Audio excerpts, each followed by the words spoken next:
OK nó nào bây giờ cái và lo lù xóa thế lo lù mình cả nó OK nè OK chụp hình nè那那这老鲁说的这你今天怎么样？你今天怎么样？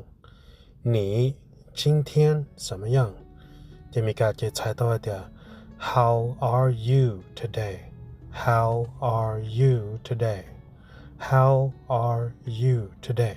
哎呀，这边碰这头个猜里呢这你今天怎么样 ？How are you today?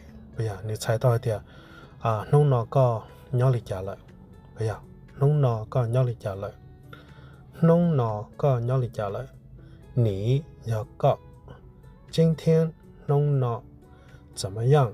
这是里的屋里家了，哎呀，但是嘛，还得弄那个屋里家了，哎呀，OK。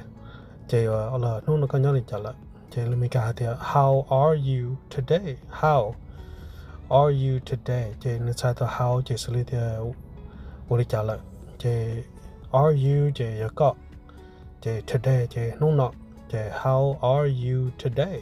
哎呀，这乒乓这的弄那个我来知了，我来的弄那个鸟里家了，OK， 过来呢。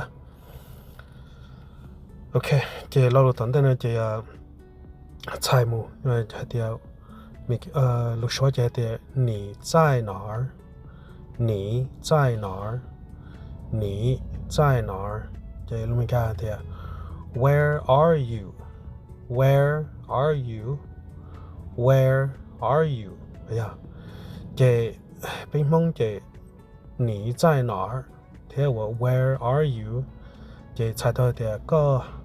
nhớ khó từ lại có nhớ khó từ lại có nhớ khó từ lại có nhớ khó từ thế nào này OK 你有個在手裏khó chân đó哪thì khó từ thì có nhớ khó từ bây giờ bên mông là where thì khó từ thì are you thì này應該là lùi thì có nhớ nè bây giờ nếu có chia thì có nhớ tất thì xong are you thì sự thì có sự một khả năng猜到thì có nhớ OK 即 where are you 即 mình cả hai người thì bên mông thì có nhớ khó từ là bây giờ ở đây thì có nhớ khó từ nó nè OK 即你在哪儿你在哪儿 Where are you Where are you có nhớ khó từ OK lên nào 我承认这朋友被我甚至都了着